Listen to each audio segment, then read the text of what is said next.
الاهلي الموسم اللي فات. نقول التشكيله بسرعه: احمد الشناوي في المرمى، ادي محمد كوفي اللي بيلعب في المناطق الدفاعيه جنب اسلام جمال. التبديلات اللي اتعملت النهارده لظروف الاصابه: احمد دويدار وعلي جبر، انما حازم امام، اسلام جمال، محمد كوفي، حماده طلبه رباعي المناطق الدفاعيه، ومعاهم ابراهيم صلاح، معروف يوسف، اتنين في قلب الملعب مع مصمم الهجمات عمر جابر وايمن حفني، والفراوده احمد عيد عبد الملك مع احمد علي.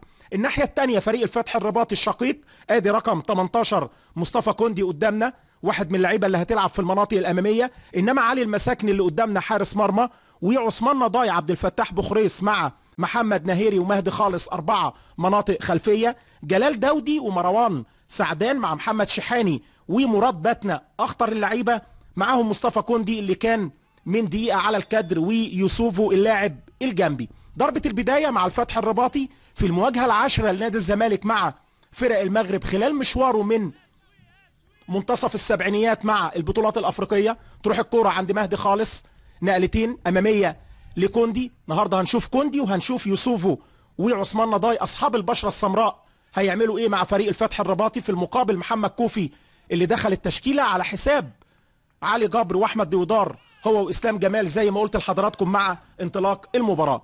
كل الامنيات بالتوفيق للابيض وجماهير الكره. كان هو اكبر الانديه واشهرها في الكره المغربيه. بسرعه بنقول الرقمين 3 اللي معانا عشان اول ما اللقاء يسخن نركز بقى مع الفرقتين. ايمن حفني استلم، يلا لقدام التسديده، انما لفت كده لا هي تمريره ولا هي في المرمى، تبقى في النهايه لصالح علي المساكني ضربه مرمى.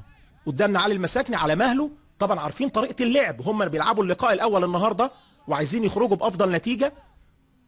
لعبوا في دور ال 32 مع توجو بور بطل توجو، فازوا في ملعبهم بثلاثيه مراد باتنا اللي لسه لغايه دلوقتي ما لمس الكره وهو اخطر اللعيبه. ناخد بالنا اول ما يمسك اللاعب رقم 11 وسجل يوسوفا. كانت خبط جامد قوي احمد عيد في لقاء سموحه، انما الحمد لله موجود اهو. كانت خبطه في وشه كده. ايمن حفني يا ولد المهاره، انما التمرير اللي قدام هيبقى مفيد الوقت اللي جاي. يلعبها لسه كل ده الكادر ما جاش على رد فعل والرياكشن بتاع فريرا المدير الفني. لازم نبص ونشوف الراجل بيدي تعليمات ولا في ايه من بره. كوره بيعدي كويس قوي الراجل، هيعمل مشكله من الجبهه اللي فيها حماده طلبه، وراح وقلت حماده طلبه الراجل رغم ان عنده المرونه التكتيكيه انما بيأدي في الحته دي 60%، باك يمين 70%، مساك 80%. كل لعيب عنده حتته الاساسيه، والراجل عمل مشكله من الجبهه اللي فيها حماده طلبه في من المناطق الدفاعيه. ضربه ركنيه في هجمه كانت خطيره لفريق الفتح الرباطي اللي راحوا بعد تقريبا 19 دقيقه باول هجماتهم المؤثره عن طريق الجبهه اليمين اللي بيتحرك فيها مراد باتنا. وادي تسديده من بعيد، انما الشناوي اختبار خفيف ليه كده من جلال داودي. الزمالك هو اللي في العمق الهجومي وسايبينه، ومن تحت كلهم بيجوا. ممكن يبقى الفكر للجهاز الفني كده قبل المباراه، انما لو قبلوا الدنيا متقفله زي ما احنا متفقين عليها وهم بيلعبوا على الحته دي، الكرات العرضيه من الكرات الثابته في منتهى الخطوره، منتهى الخطوره جايه عبد الفتاح بخريص من المناطق الدفاعيه قدامنا اهو كابتن التيم. ولازم ياخد باله لعيبه نادي الزمالك في الكرات الثابته. حماده طلبه اللي كان عمل الفاول، وفي اماكن في الملعب بنقول اماكن مؤثره ما تعملش فيها اي اشتباكات الجزاء. ضربه ركنيه الشناوي وعبد الملك اللي كانوا قدامنا، يلعبها تاني مراد في منتهى الخطوره، في منتهى الخطوره. عبد الفتاح بخريص مرتين الراجل في اقل من دقيقه هو اللي يعمل الخطوره، وقلت طول القامه هيفرق معاهم سواء من اللعيبه اللي بتلعب في المناطق الهجوميه. شوف الراجل اتحرك ازاي وخطف الكره اللي فاتت، يعني ما فيش نص يارده كانت هتروح في بطن الشبكه الناحيه الثانيه في كره ضايعه وقريبه. هي المشهد الهجومي الاخطر لغايه دلوقتي في احداث المباراه، ورغم مرور 28 لتغيير الاداء هنقول دكه البدلاء لما الكره تقف عشان نتخيل مع بعض مين اللي ممكن يجي من الدكه. وادي خطا في منتهى الخطوره، مش ممكن اللي فاتت خطيره خطيره بقى. ده اسمه كلام. اسلام جمال بيعمل واحده، يعني ايه الراجل في الوقت اللي احنا بنتكلم ان احنا نقرب نجيب جون؟ اسلام جمال خطا مش وقته ولا مكانه، انما تيجي الكره في عرضه الشناوي عشان تضيع اخطر هجمات اللقاء مع جلال داودي بره الملعب. اهي اللعبه، وادي اسلام جمال سابها طبت ويرجعها بدماغه مش ممكن من هنا. وادي يوسفو مستنيين غلطة، الغلطة بجون بفورة، انما تروح ايه القدر يكون رحيم بيه احمد الشناوي وتروح اخطر فقرات اللقاء هجوميا من الفتح الرباطي اللي راح بمشهدين على دفاعات نادي الزمالك من ركنية مراد باتنا واللي عملها بدماغه عبد الفتاح بخريس. وادي لعبة يوسفو اللي استغل الخطأ اللي عمله اسلام جمال، انما عرضة الشناوي هي بطل اللقطة اللي فاتت. كارت في اللعبة اللي عدى بيها ايمن حفني ليوسفو اللي بيرجع في وسط ملعبه عشان يساند مع زمايله ويعمل مرحلة دفاعية اولى. هنشوف هو ولا مصطفى كوندي. كوندي هو اللي خد الانذار، مصطفى كوندي اللي عمله الراجل ساندويتش هو ومروان سعدان لأيمن حفني على وسط ملعبه نازل عشان يستلم، يتضغط عليه، يلعبها تاني قصيره لحازم امام، محدش قرب منه. تحس ان اللعيبه دلوقتي بدات تهرب من الاماكن اللي فيها الكوره، شايفين المسافات متباعده وفي جاب ما بين وسط الملعب والمناطق الاماميه، اللعيبه اللي تعمل عمليه الربط والتطوير لقدام. عشان كده نادي الزمالك بياخد وقت كبير وبيلعبوا بارتياحيه دلوقتي الفريق الضيف في المراحل الدفاعيه. ادي الفاول على مروان سعدان، بيحاول ايمن حفني ان هو يعدي، انما برضه بعيد عن المناطق المؤثره لغايه دلوقتي. كله شغل في وسط الملعب، كل الطرق تؤدي لل 18، انما الطريق اللي يوديك كده. يلا يا عمر يا جابر، عمر جابر وضربه ركنيه يلعبها، انما المساكني بالبوكس يطلعها، لسه موجوده جوه ال 18. المتابعه فين؟ عمل فاول احمد عيد عبد الملك، دفعه يدي الحكم ضربه حره. خلاص اخر 4 دقايق من الوقت الاصلي، بيتكلم نضاي مع عبد الملك، وادي الكوره اهي بتتعاد قدام حضراتكم. ونركز في اللعب، نبعد عن الاعتراض على الحكم. بدلاء نادي الزمالك كلهم بقى محمود جنش حارس مرمى، محمد شعبان وتوفيق، طارق حامد، معاهم باسم مرسي وخالد قمر واحمد سمير. منطقي طبعا خالد قمر وباسم مرسي يبقى هم اول الحلول في المناطق الهجوميه، سواء بواحد جنب احمد علي ويسحب واحد من مش هنجيب اجوان. اهي الكره بتنتهي قدام ال 18. محمد كوفي على الارض يلعبها، انما صفاره نهايه الشوط الاول، الراجل صفر قبل نهايه الشوط بثواني، مفيش ولا ثانيه وقت محتسب بدل ضائع. ارق تحياتي محمد عفيفي معلق المباراه، الاستوديو التحليلي الزميل الاعلامي احمد جمال، ونجوم التحليل كابتن محمد صلاح، كابتن عبد الحليم علي. الى اللقاء مع الشوط الثاني، اترككم في رعايه الله وامنه. كوفي، ابراهيم صلاح الى ايمن حفني، ترقيصه، انما بعاد برضه لسه ما حدش قرب من زمايله حتى لو عدى بالكوره، وبيطالب بانذار ايمن حفني، يعني بيخلص المواقف. ادي قدامنا محمد شحاني، اكبر لعيب في التشكيله موجود في الملعب محمد شحاني لفريق الفتح الرباطي، 33 سنه، ومتوسط اعمار اللعيبه الباقيين بقى ما بين 23 و25.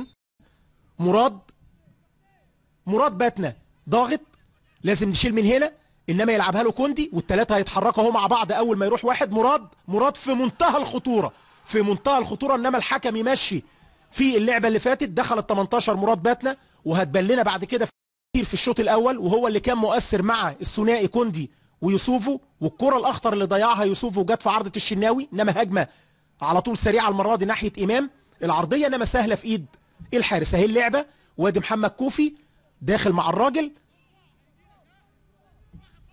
ملناش تعليق، هو الحكم شايفها كده تمام اهو، رايح واشترك كوفي ووقع كده، اختل توازنه على مراد باتنا، والحمد لله ان ما كانش فيه قرار.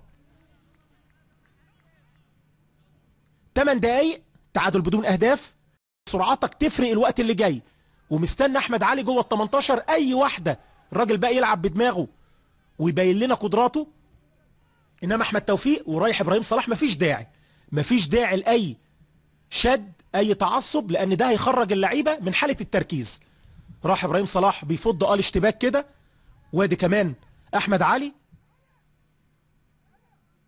روح طيبه الحارس طلع هو علي المساكني، اللي هو بيعمله ده تمام، وبيهدي اللعيبه بشكل في شياكه وذوق. غير لعيب بيخش كده يحجز يعمل لك مشكله، يعمل ازمه في دقيقه، تلاقي كله بيضرب في بعضه. انما اللي عمله علي المساكني ده تمام، خد لعيبه نادي الزمالك وبيبعدها. وادي اللعبه اللي اشترك فيها توفيق مع اللاعب جلال داودي، كان جلال داودي هو اللي بيشترك في اللعبه اللي فاتت، وادى انذار لاحمد توفيق يعني ما عداش 8 9 دقائق من بدايه الشوط. لسه احد هدافي نادي الزمالك في الدوري المحلي 7 تجوان لباسم مرسي، بيتساوى مع مؤمن زكريا. انما مؤمن اتنقل بقى فرع النادي الاهلي من الدور الثاني. مؤمن زكريا كان جايب 7 تجوان في نص الموسم اللي لعب فيه مع نادي الزمالك. لما يكون لعيب دولي مع منتخب بلده تلعب الكرة تاني جوه ال 18. يلا يا عمر انما يطلع بخريس الى محمد نهيري جوه ال 18. احمد علي، ادي اول مره نقول احمد علي في كرة بدماغه.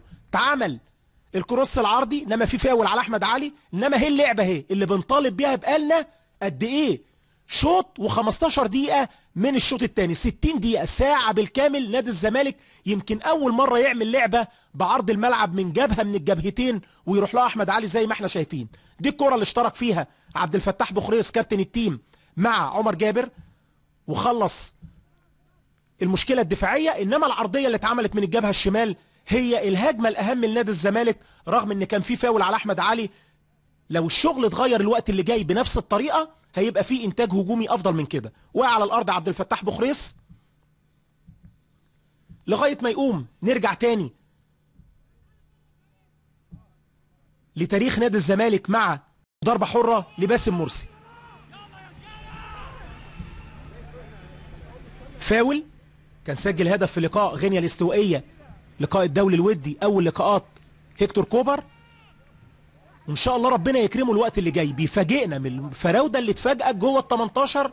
لو حد عمل له حاجه قريبه من الصندوق كده باسم مرسي هو اللي يخلص. ادي خالد قمر ثالث التبديلات واخر الحلول بقى يبقى توفيق باسم مرسي خالد قمر، وسحب عمر جابر من وسط ملعبه. ضربه حره لنادي الزمالك تتلعب عاليه على نقطة الجزاء. يلا علي في منتهى الخطورة. يلا يا احمد يا علي خلص. مش ممكن اللي فاتت احمد علي تسقط الكرة من ورا المدافعين، وقليل ان هو يعدي منهم كرة ما يقدروش يتعاملوا بدماغهم فيها.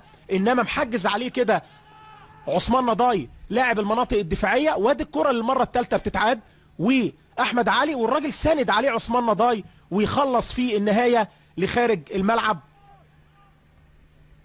عبد الفتاح بخريس من بره ال 18. خلاص الزمالك عمل تبديلاته باحمد توفيق واحمد علي وخالد قمر، وتبديلين الناحيه الثانيه للفتح الرباطي منهم اللي انتشروا بشكل جيد في الملعب. بكل امانه تتلعب الكره تاني من بره المنطقه في منتهى الخطوره، منتهى الخطوره. العرضيه موجوده انما يطلع الدفاع ويرجع خالد قمر ياخد الكره اسرع.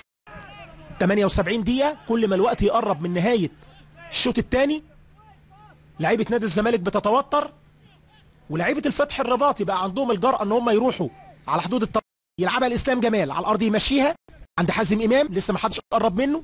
جاله ايمن حفني استلم وهيدور يلعب لمين، باسم او احمد علي جوه ال 18. يلا يا باسم في منتهى الخطوره. باسم مرسي خطيره فين خالد قمر، انما يطلع نهيري اللي جه من الجبهه اليمين وياخد منها فاول. خطيره اللي فاتت دي فوقتنا شويه من حاله الغيبوبه اللي كنا فيها هجوميا في احداث المباراه. ادي اهوت محمد نهيري فعلا هو اللي دخل واتحرك بوعي تكتيكي من الجبهه اليمين وقفل في اللعبه اللي فاتت وشال قبل خالد قمر اللي كان جاي مستنى عرضيه باسم مرسي واحمد علي، انما يطلعها نهيري وياخد منها ضربه حره.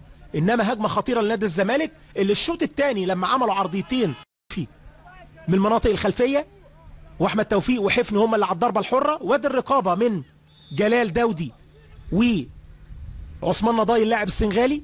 يلعبها ايمن حفني في منتهى الخطوره انما يطلع الدفاع تاني قدام ال 18.